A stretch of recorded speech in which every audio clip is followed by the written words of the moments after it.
Saya beri contoh sekian pentingnya ijtihad. Karena Rasulullah sallallahu alaihi wasallam idan sorofa min sholatihi aqbala alaihi nabi wajhi. Sehingga banyak orang, banyak imam kalau habis sholat itu langsung menghadap ke makmumin. Kalau di Indonesia menghadap ke timur.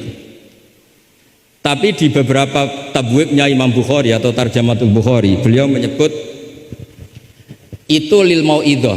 Buktinya setelah itu Nabi ngendikan ara'aitakum lailatakum hadhi. Kamu mimpi apa? Coba terangkan ke saya. Sehingga terus ada yang meraktekkan boleh menghadap ke makmumin kalau li ta'lim atau lil mau'idah.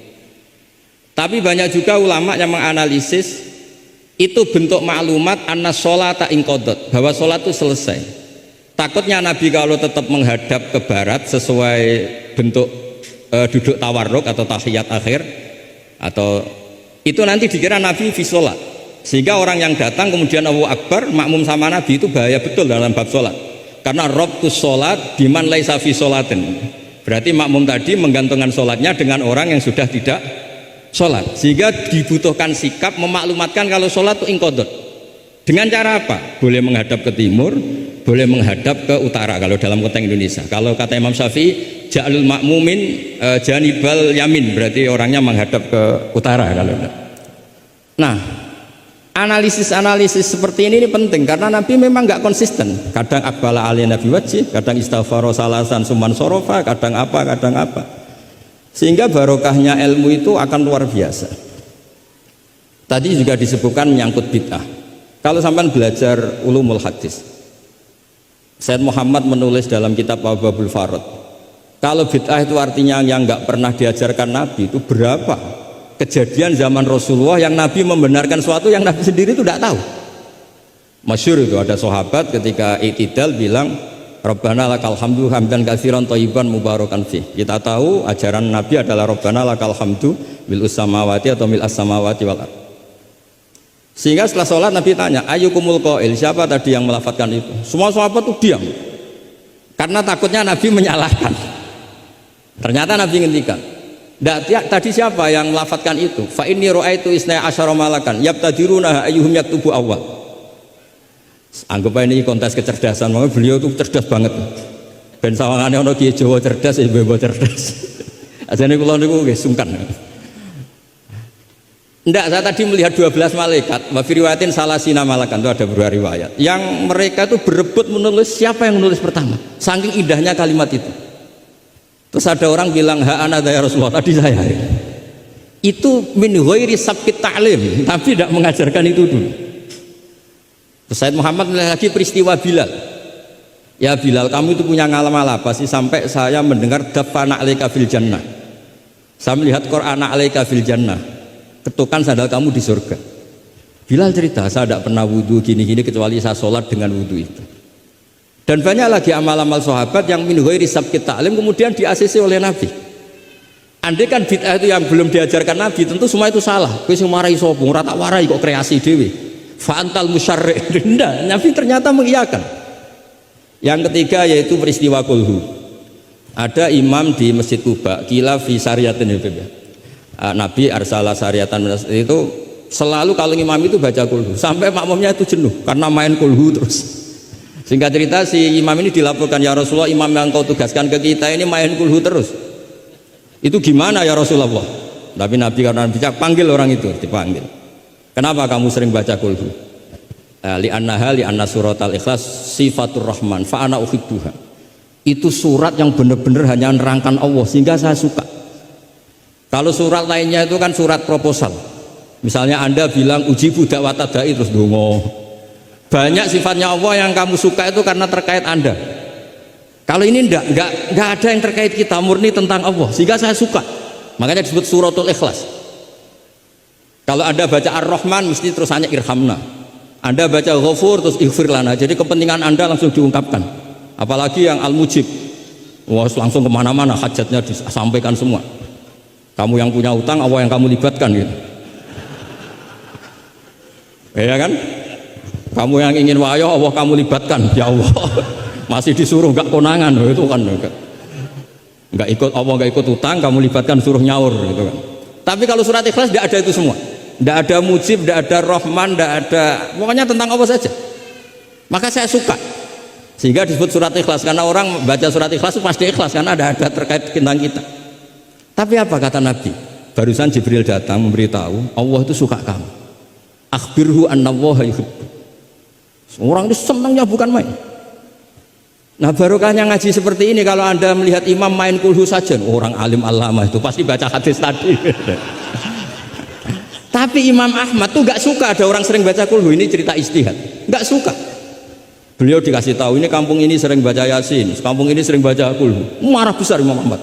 Ayuh jarul Quran, ayuh jaru ghairu suratil ikhlas, ayuh jaru ghairu surati Yasin. Memangnya Quran hanya kulhu. Kamu ridho kalau Quran lainnya gak dibaca? Kamu ridho kalau surat lainnya gak populer, yang populer Yasin terus? Lam yakun se'unnal Quran mahjura, nggak boleh Quran jadi mahjur, harus dibaca semua. Ya tapi kan kaidah kita ada saja ulama yang mengatakan malaidroku kullu, laidroku kullu, kalau tidak bisa semua ya kullu.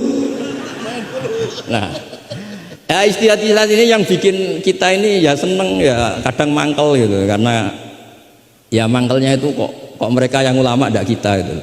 Ya kadang-kadang mangkel gitu.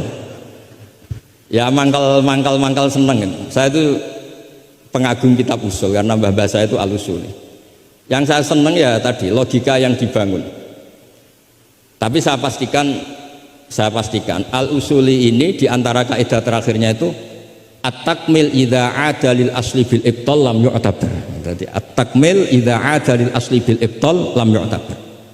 Sehingga kiai-kiai Jawa itu kalau misalnya negur orang sepuh, saya sering diceritani kiai-kiai kampung itu ada orang sujud itu gini, Beb. Setelah ditegur, Mbah kalau gini lebih sah, nggak membenari peci malah paginya nggak sholat lagi. Jadi makanya Kiai Jawa itu males negur karena jadinya nggak dibenahin, jadinya nggak sholat. Jadi itu masuk kaidah at-takmil idza ada lil asli bil ibtal lam yu'tabar. Jadi kalau dipaksakan ideal itu malah al aslunya hilang.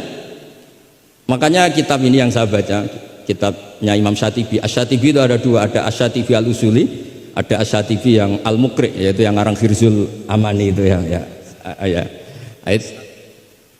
Nah itu ini nanti saya baca beberapa kaidah dalam ulumul Quran.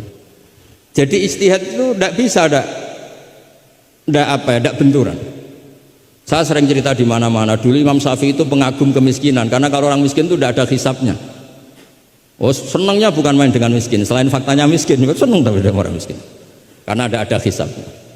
Setelah ngaji sama Imam Malik, beliau tanya, siapa orang yang selevel jenengan ya Malik? Ya dulu ada Imam Abu Hanifah, sekarang sudah wafat, tapi ada muridnya, namanya Muhammad bin Hasan Asy-Syaibani. Setelah beliau datang, Muhammad bin Hasan Asy-Syaibani itu kalau ngitung emas, itu di meja tamu, ngitung uangnya di meja tamu, buahnya. Imam Syafi'i itu ngelus dodo, orang sealim ini kok kedonyan ya.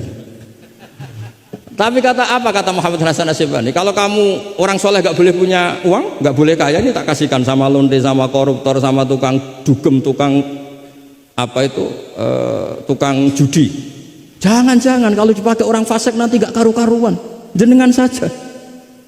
Baru sadar, oh iya ya, kalau yang orang soleh kere semua, yang fasik kaya, berarti ada syauqatu dzalim ala soleh. Ada syauqatu dzalim, kayak apa bahayanya? Ada saltonatul fasik ala soleh. Semenjak itu Imam Syafi'i itu tuh sampai fatwa berlebihan. Orang Islam yang bisa kaya kok miskin haram. Kuat beli alpat kok beli keri tua haram, terus berlebihan. Kalau Gus Ilmi kuat jabat kok ndak haram. Pokoknya terus ekstrim. Sampai al-Islam ya wala yulale. Terus kata kiai-kiai Jawa yang alhamdulillah banyak yang miskin juga, komentarnya lucu, wes ngerti Mbah, cuma ora kelar. Artinya punya selera kaya itu kita sudah punya, jangan haramkan, semuanya tahu kok, cuma nggak mampu, jadi sudah salah no. Tapi barokahnya itu Imam Syafi'i menjadi tahu bahwa bukan sekedar ahyini miskinan wa amitni miskinan, tapi Nabi juga pernah ngendikan nikmal malu soleh lil maris soleh. Bahkan Imam Syarani ngendikan, kamu murid-murid saya harus jadi orang kaya. Kenapa Imam Syarani? Bukan kan kita disuruh zuhud. Nanti kamu kebingungan baca ayat ini, terus beliau baca anfiku gitu. Artinya kalau kamu miskin pas baca anfiku mimma razaqnakum, kamu bingung karena kamu nasibnya yunfakun. Qurannya itu yunfikun, bukan yunfakun. Yunfikun itu memberi, bukan diberi. Jadi itu istihad. Maksudnya ini istihad. Jadi istihad itu sesuatu yang harus kita buka. Ya seperti inilah. Saya tidak tahu ini Gus Hamid ngundang saya ini apa ganjaran apa enggak. Kalau melihat seneng orang alim, silaturahim ya ganjaran. Tapi kalau tanyakan santri saya yang sekarang mungkin baru sorogan sama saya, ikhya apa? Ganggu saja bodoh kerapia. Tidak tahu nanti yang didengar Allah itu komennya yang di sana dianggap sini pengganggu. Apa yang didengar Allah itu silaturahim dengan keluarga kerapia. Tidak tahu saya. Kulun muhtamilun. Kalau di mu'in wa fihi nadhurun. Supaya ya ini masalahnya masalah istihad. Enggak bisa.